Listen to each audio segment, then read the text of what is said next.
सभी का नमस्कार है। स्वागत है इस कक्षा में जिसका नाम है गीर्वाणवाणी विलासः माध्यमिकोन्नत श्रेणी कक्षा है। इसमें हम कथा और गद्य वाङ्मय पाठमाला पढ़ते हैं और अभिनव बाल नीति कथा सप्तती से कहानियों को हम पढ़ रहे हैं। पहले प्रार्थना करके प्रारंभ करते हैं। यो ब्रह्माणं विदधाति पूर्वं यो वै वेदांश्च प्रणोति तस्मै तम्ह देवमात्मबुद्धिप्रकाशं मुमुक्षुर्वै शरणमहं प्रपद्ये। वक्रतुण्डमहाकाय सूर्यकोटिसमप्रभा निर्विघ्नं कुरु मे देव सर्वकार्येषु सर्वदा। सरस्वती नमस्तुभ्यं वरदे कामरूपिणी विद्यारंभं करिष्यामि सिद्धिर्भवतु मे सदा। अभिनव बाल नीति कथा सप्तती की 5वीं कथा हम पढ़ने जा रहे हैं। ओके, इसका नाम है काष्ठ विक्रयिणः तिन्त्रिणी वृक्षस्य च कथा। तो ये काष्ठ विक्रयिणः तिन्त्रिणी वृक्षस्य च कथा। काष्ठ विक्रयी यानी जो लकड़हारा लकड़ियां काटकर बेचता है वो, और तिन्त्रिणी वृक्ष यानी कि इमली का वृक्ष। ठीक है, इन दोनों की कथा ये 5वीं कथा है। पहले मैं कथा को पढ़ती हूँ, धीरे धीरे ध्यान से सुनिएगा। कश्चित् काष्ठ विक्रयी कंचन परशुं निर्मितवान् अथ सः तस्मिन् योजनीयं दण्डं सम्पादयितुं कश्चित् काष्ठविक्रयी कंचन परशुं निर्मितवान् अथ सः तस्मिन् योजनीयं दण्डं सम्पादयितुं वनम् अगच्छत्। तत्र का वा शाखा अनुकूला भवेत् इति वृक्षान् पश्यन् अतिष्ठत्। तदा कश्चन तिन्त्रिणी वृक्षः तम् अपृच्छत्, किं तवाभीष्टम् इति। सः अवदत्, बाहुप्रमाणः दण्डः एव मम अभीष्टः इति। ततः सः वृक्षः स्वस्य शाखाम् एकां तस्मै अयच्छत्। सः अपि तां शाखां संतक्ष्य आत्मनः परशौ संयोजितवान्। अथ सः तं तिन्त्रिणी वृक्षम् अन्यान् वन्यान् वृक्षान् अपि छित्त्वा विक्रेतुम् आरभत। नीतिः: शत्रोः कृतः उपकारः अपकाराय एव भवति। एक और बार कहानी पढ़ती हूँ, ध्यान से सुनिए। कश्चित् काष्ठ विक्रयी कंचन परशुं निर्मितवान् अथ सः तस्मिन् योजनीयं दण्डं सम्पादयितुं वनम् अगच्छत्। तत्र का वा शाखा अनुकूला भवेत् इति वृक्षान् पश्यन् अतिष्ठत्। तदा कश्चन तिन्त्रिणी वृक्षः तम् अपृच्छत्, किं तव अभीष्टम् इति। सः अवदत्, बाहुप्रमाणः दण्डः एव मम अभीष्टः इति। ततः सः वृक्षः स्वस्य शाखाम् एकां तस्मै अयच्छत्। सः अपि तां शाखां संतक्ष्य आत्मनः परशौ संयोजितवान्। अथ सः तं तिन्त्रिणी वृक्षम् अन्यान् वन्यान् वृक्षान् अपि छित्त्वा विक्रेतुम् आरभत। नीतिः: शत्रोः कृतः उपकारः अपकाराय एव भवति। इस कथा के अभी हिंदी अनुवाद एक बार पढ़ते हैं। एक लकड़हारे ने कुल्हाड़ी का निर्माण किया। तदनंतर उसमें डंडा जोड़ने के लिए वन को गया। वहां कौन सी शाखा अनुकूल हो, इस प्रकार वृक्षों को देखता हुआ खड़ा रहा। तब एक इमली के वृक्ष ने उससे पूछा, तुम्हारी क्या इच्छा है? तब उसने कहा, एक हाथ लंबा डंडा मुझे चाहिए। तब उस वृक्ष ने अपनी शाखाओं में से एक को उसे दे दिया। उसने उस शाखा को लेकर यानी छिलकर अपने कुल्हाड़ी में जोड़ लिया। फिर यानी लेने के बाद उसने छिला उसको और बना लिया। फिर लकड़हारे ने उस कुल्हाड़ी से उस इमली के वृक्ष के साथ साथ वन के अन्य वृक्षों को भी काटकर बेचना प्रारंभ कर दिया। शत्रु के प्रति किया गया उपकार भी अपकार की भांति होता है। तो ये बहुत ही सुंदर कहानी है, बहुत छोटी सी है, छोटी सी घटना है जिसे हम फिर से एक बार भाषा की दृष्टि से देख लेते हैं। देखिए, कश्चित काष्ठ विक्रयी कंचन परशुम निर्मितवान। एक लकड़हारे ने एक कुल्हाड़ी का निर्माण किया। अथ सः तस्मिन् योजनीयं दंडं संपादयितुं वनम् अगच्छत्। उसके बाद वह डंडा जोड़ने के लिए वन को गया। इस प्रकार हम देखेंगे। तो अभी शब्दों पर ध्यान देते हैं। शब्दों को एक बार एक एक शब्द का अर्थ जानते हैं। कश्चित यानी एक, कोई, ठीक है। काष्ठ विक्रयी यानी लकड़हारा जो लकड़ियां बेचता है। काष्ठ यानी लकड़ी, विक्रयी यानी जो बेचता है। कंचना यानी कम चना, कश्चित है ना, चित और चना एक से है। तो परशुम है ना, उसके लिए ये इससे संबद्ध शब्द है। तो परशु शब्द है उसका द्वितीय विभक्ति एक वचन, परशुम, परशु को। तो ये भी कंचना, किसी परशु को। तो ये संस्कृत है, इसीलिए इसमें जो भी ऐसे शब्द जुड़े हुए होते हैं तो उसी लिंग उसी वचन विभक्ति के होते हैं जो विशेष्य का होता है। तो ये नामपद जिसका अनुसरण करते हैं बस उसी के संबंधित ये भी होता है। अथ सह, अथ यानी उसके बाद, निर्मितवान निर्माण करने के बाद।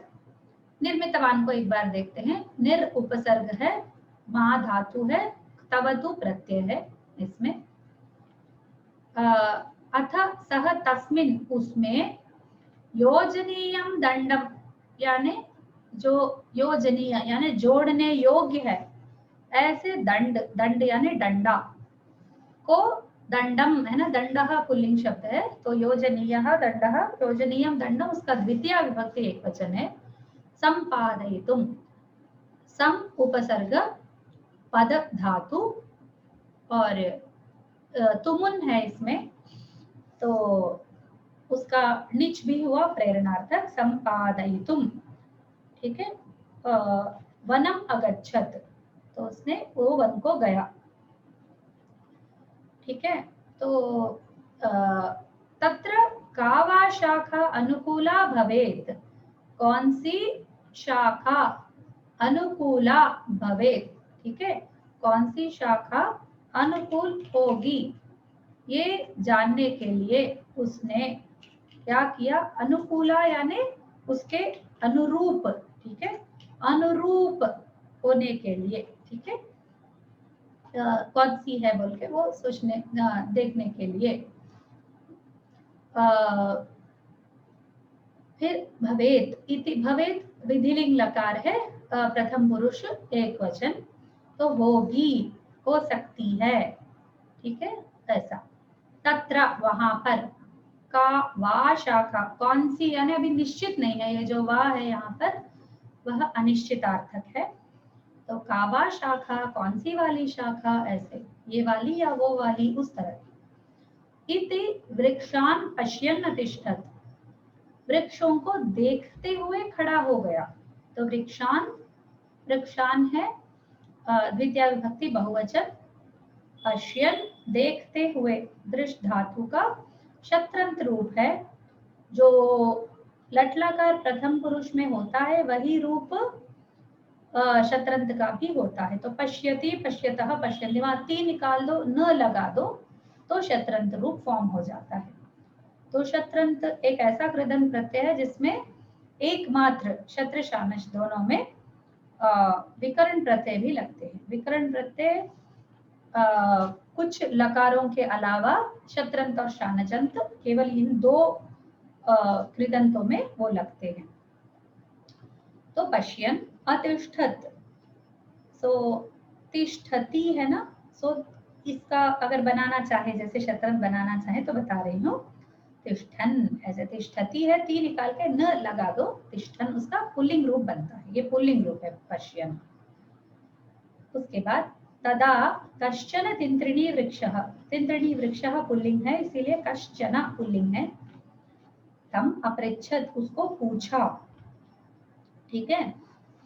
कश्चन, चना चित जब भी आते हैं तो किसी, कोई, ऐसा एक, उनमें से एक अनिश्चित रूप है।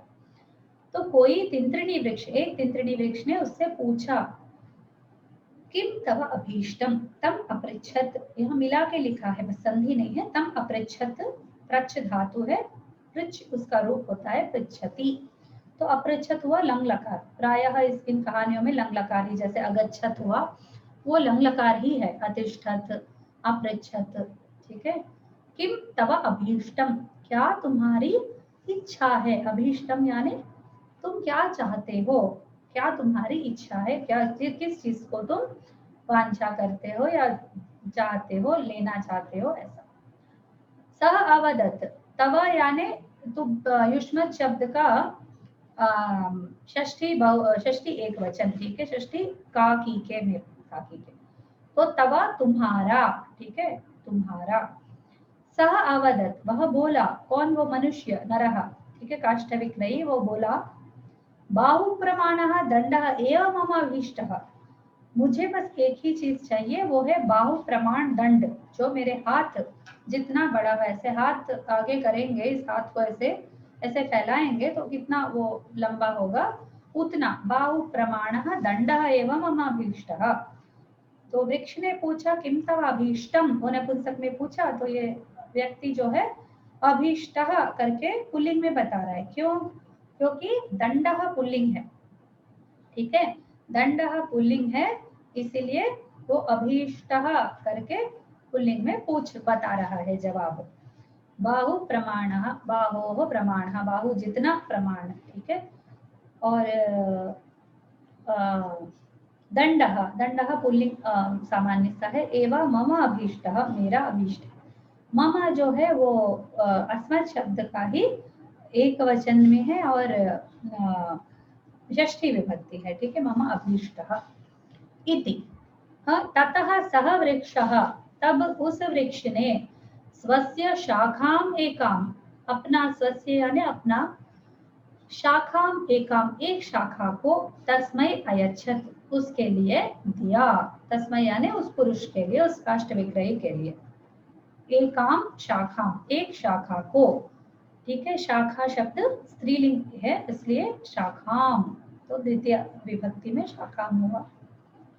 सह अपि ताम शाखाम संतक्ष्य, वह भी उस शाखा को संतक्ष्य यानी उसको छीलकर, आत्मनः परशौ संयोजितवान, फिर उसने उसको छिलकर अपने परशु में उसको डाल लिया, ठीक है, संतक्ष्य, तक्ष्य में उसको छोटा छोटा बनाना पड़ता है ना उसमें, जैसे परशु है उसका, ऐसे कुल्हाड़ी मारते ना, कुल्हाड़ी मारने वाला उसका जो आगला भाग होता है, जो आयरन से बनता है, उतना पार्ट उसने बना लिया था, फिर उसके अंदर की लकड़ी के लिए एक उसमें छेद रहता है, तो उस छेद में घुसाने जितना उसने पूरा संतक्ष्य, तक्ष धातु है, सम उपसर्ग है, त को देखकर म त में बदल, न में बदल जाता है, सन्न तक्ष्य हो जाता है, सम के जगह सन्न हो जाता है क्योंकि त से स्टार्ट हो रहा है, सो तक्ष्य में ल्यप है, ठीक है, सो संतक्ष करके, ठीक है, ऐसा करके जो त्वा होता है उसी का उपसर्ग पूर्वक धातु होने पर ल्यप हो जाता है, संतक्ष्य। आत्मनः, आत्मन शब्द है, नकारांत है, उसका षष्ठी विभक्ति एक वचन है, आत्मनः, अपने, ठीक है, अपने, अपन, उसका, स्वस्य, ठीक है, खुद का, ऐसा बोलने की जगह अपना, ऐसा षष्ठी उसमें इंक्लूडेड है, अपना में। परशौ, तो परशु में उसने संयोजितवान, उसने आयोजित किया उसको, संयोजन किया उसका, तो सौ उपसर्ग युज धातु उसका स्वार्थे निच क्तवतु, ठीक है। योजितवान प्रेरणार्थक निच भी हो सकता है।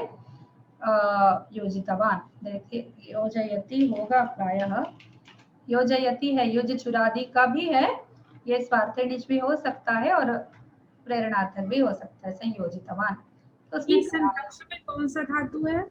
हाँ, संतक्ष में कौन सा धातु है? तक्ष धातु है, तक्ष धातु। तक्ष, जी धन्यवाद दीदी। अथ सः तं तिन्त्रिणी वृक्षम् अन्यान् वन्यान् वृक्षान् अपि चित्वा विक्रेतुम् आरभत।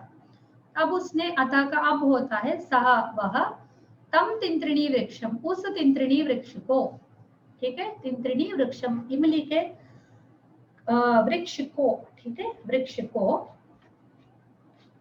इमली के वृक्ष को, अन्यान वन्यान वृक्षान अपि, ठीक है, अन्य वन्य वृक्षों को भी, तो ये द्वितीय विभक्ति के बहुवचन है। तिन्त्रिणी वृक्ष को एक वचन और फिर अन्यान वन्यान वृक्षान, सारे के सारे अन्य वन के वृक्षों को, अपि छित्वा भी काटकर, उनको भी काट डाला उसने। छित्वा छिद धातु है, त्वा प्रत्यय है, छित्वा हो जाता है। विक्रेतुम आरभत, उसने उसको बेचना शुरू किया। विक्रेतुम क्री धातु है, वी उपसर्ग है, तुमन प्रत्यय है। विक्रेतुम आरभत, उसने प्रारंभ किया। आ प्लस रब प्लस क्त, आरभत। ओके, तो यह अन्य वृक्षों को भी उसने छेद करके उसने विक्रय करना आरंभ किया। शत्रोः कृतः उपकारः अपकाराय एव भवति। शत्रु को किया हुआ उपकार, शत्रु के विषय में, ठीक है, शत्रु के लिए, शत्रु को एक्चुअली वो शत्रु का किया हुआ उपकार, वो षष्ठी है वहां पर। कृतः उपकारः अपकाराय एव भवति, उसका अपकार के लिए यानी हानि के लिए, अपकार यानी हानि, उसका चतुर्थी विभक्ति है, एक वचन है। शत्रु का किया हुआ उपकार भी हानि के लिए ही होता है। यही हुआ ना, वो वृक्ष अगर छोड़ देता, मेरे को क्या है, और उसकी सहायता नहीं करता, तो वो उसके हाथ में परशु देख कर भी उसने पूछा, और उस आदमी ने, मैं इसी को काटने वाला हूँ, इसी से मैं लकड़ी क्यों ले रहा हूँ, ऐसा आदमी ने भी नहीं सोचा। ठीक है, ये सही है कि गलत है, इसकी मीमांसा नहीं है, लेकिन किस तरह हम अपने पैरों पर कुल्हाड़ी मारना बोलते हैं, तो उस प्रकार का ही तिन्त्रिणी वृक्ष ने किया। उसके अकेले के सहायता करने के कारण अब वह व्यक्ति शक्तिशाली बन गया कि उसका जो परशु है वो चलने लायक हो गया, वरना वो उसे पकड़ के कुछ काट नहीं सकता था।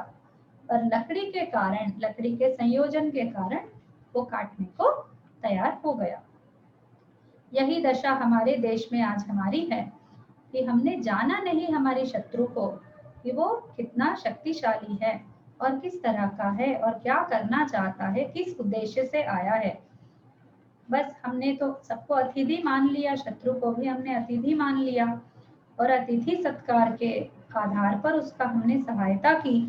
तो उसने क्या किया, हमारी ही सहायता के बल से हमारा ही नाश करना आरंभ कर दिया।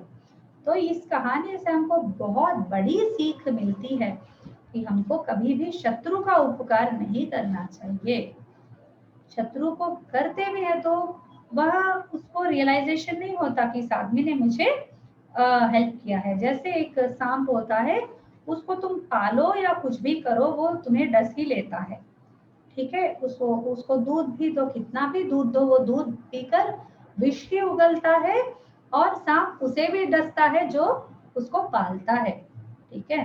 तो इसलिए उसके सहायता कभी नहीं करनी चाहिए हमें।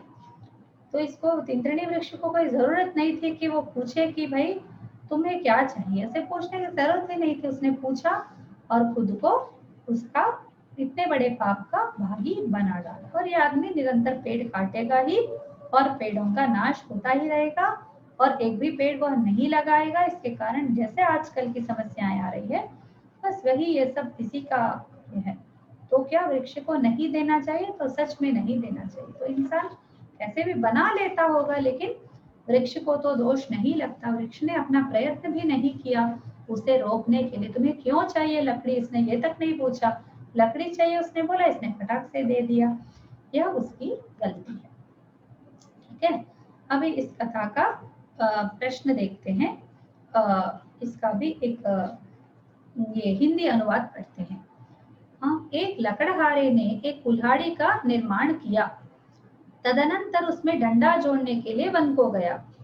वहां कौन सी शाखा अनुकूल हो, इस प्रकार वृक्षों को देखता हुआ खड़ा रहा। तब एक इमली के वृक्ष ने उससे पूछा, तुम्हारी क्या इच्छा है? तब उसने कहा, एक हाथ लंबा डंडा मुझे चाहिए। ठीक है, उसको लेकर उसने उसने इतना कहा कि बस मुझे चाहिए, इसमें लेकर तुम्हें काटूंगा ये उसने नहीं बताया। काष्ठ विक्रयी लकड़हारे ने, ठीक है, लकड़ी काटने वाला। तब उस वृक्ष ने अपनी शाखाओं में से एक को उसे दे दिया। उसने उस शाखा को लेकर अपनी कुल्हाड़ी में जोड़ लिया। ठीक है, संतक्ष्य बाहर ही है इसलिए छिलकर बाहर ही होगा। फिर लकड़हारे ने उस कुल्हाड़ी से उस इमली के वृक्ष के साथ साथ वन के अन्य वृक्षों को भी काट कर बेचना प्रारंभ कर दिया। ठीक है, इसकी नीति है, शत्रु के प्रति किया गया उपकार भी अपकार की भांति होता है। ठीक है, तो एक एक सेंटेंस का हम देख सकते हैं या फिर एक एक शब्द का एक बार ग्रामर देख लेंगे। सो काष्ठ विक्रयी इन्नंत शब्द है, इन, ठीक है, विक्रयिन। फिर निर्मितवान में मा धातु है, निर उपसर्ग है, तवतु प्रत्यय है। ठीक है, और उसका पुल्लिंग रूप है। फिर योजनीयम में अनियर प्रत्यय है, युज धातु है, अनियर प्रत्यय है।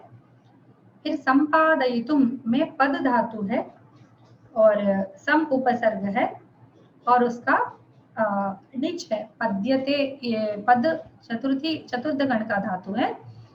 तो पादयितुम तो पद का तुमुन रूप है, तो वह निच युक्त है, सम पद निच तुमुन। ठीक है, पाने के लिए, ठीक है, संपादयितुम दंडम यानी डंडा। वनम अगच्छत, इसमें सब स्पष्ट है, अगच्छत गम धातु है, उसका लंग लकार है, वनम शब्द है, वन अकारांत है, नपुंसकलिंग शब्द है।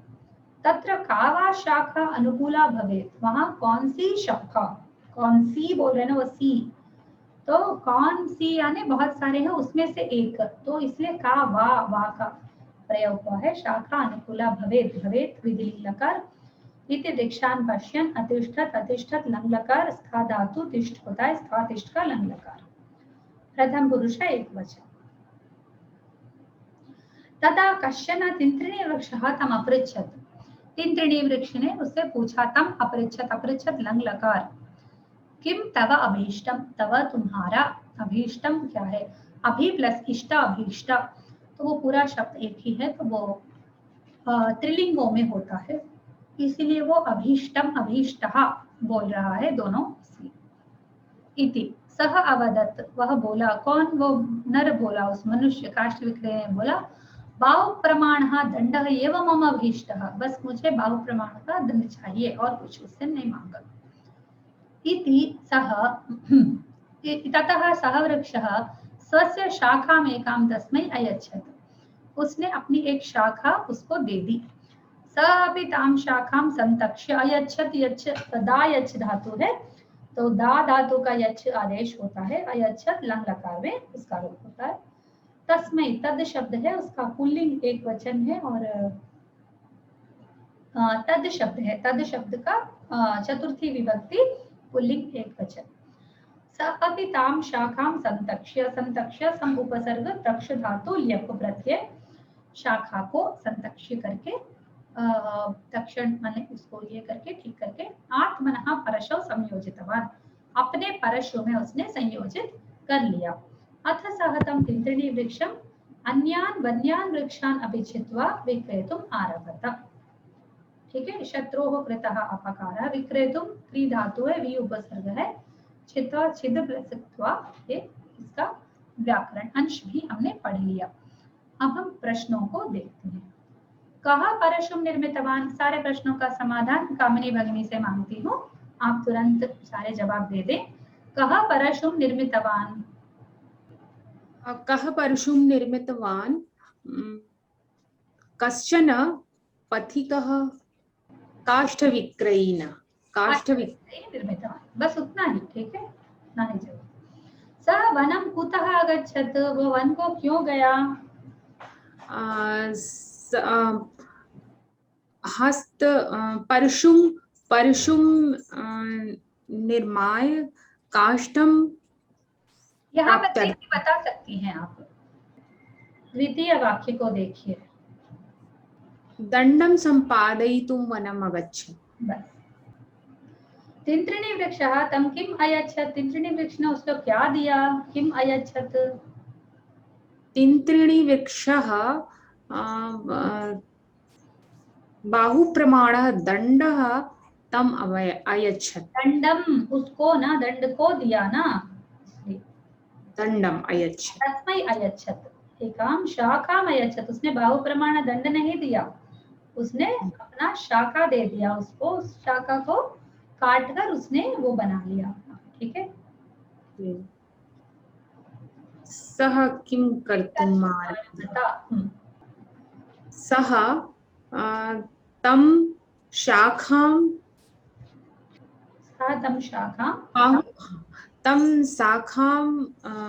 गृहीत्वा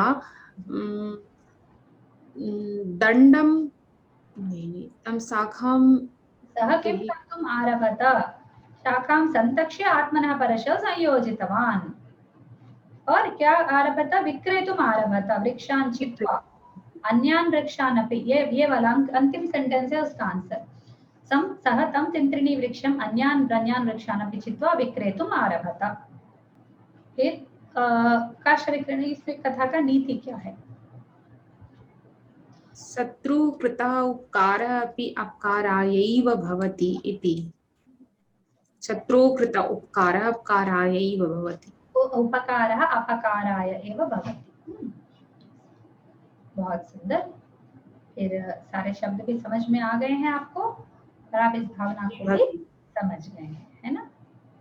जी हाँ, तो इयमेव भावना, ये जो है इसका तिन्त्रिणी वृक्ष की कथा में विमर्श है कि यही भावना है बहुसु कवितासु अपि श्रुता।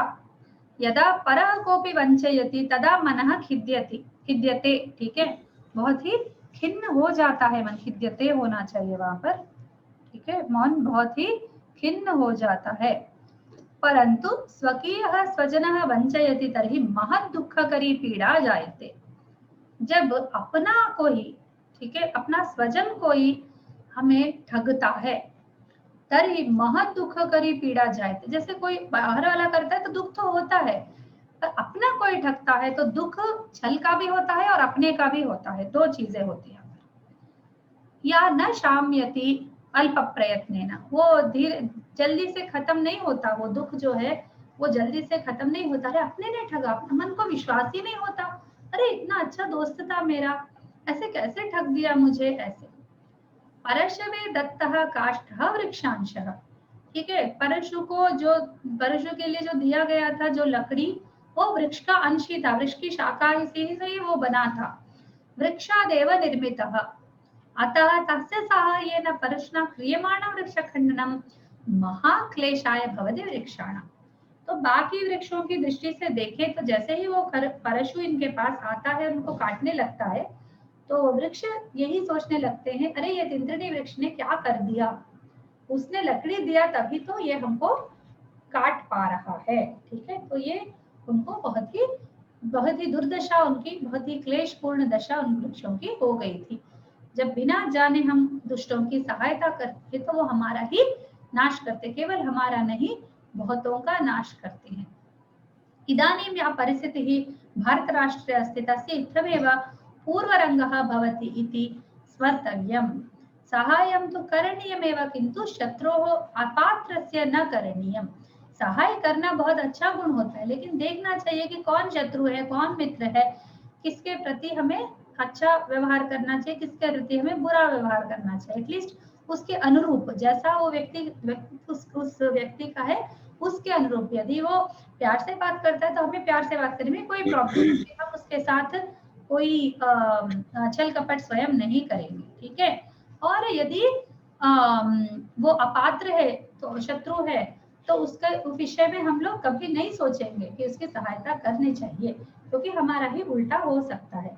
सत्पात्र एवं सहायम शोभते अन्यत्र तो सहायम विषायते, ठीक है। सिर्फ शत्रु के लिए ही वह सत्पात्र के लिए ही वह सहायता सही बैठती है, शत्रु के लिए कभी नहीं बैठती है। और बाकी सब जगह वो सहायता करेंगे तो वह विषायते, विष जैसा वो हो जाता है, ठीक है। तो ये इमली की कथा, इमली वृक्ष की कथा का जो विमर्श है ये बहुत ही मुख्य है, इसको कभी नहीं भूलेंगे हम। धन्यवाद। चलिए इसी के साथ ये कक्षा समाप्त करते हैं, अगले सप्ताह नई कथा के साथ मिलेंगे। स्वस्ति प्रजाभ्यः परिपालयन्तां न्याय्येन मार्गेण महीं महिषाः गोब्राह्मणेभ्यः शुभमस्तु नित्यं। लोकाः समस्ताः सुखिनो भवन्तु, सर्वे भवन्तु सुखिनः, सर्वे सन्तु निरामयाः, सर्वे भद्राणि पश्यन्तु, मा कश्चित् दुःखभाग् भवेत्। सर्वं श्रीरामार्पणमस्तु। धन्यवाद दीदी, शुभ सायं। नमस्काराः मान्ये। राम राम। राम राम।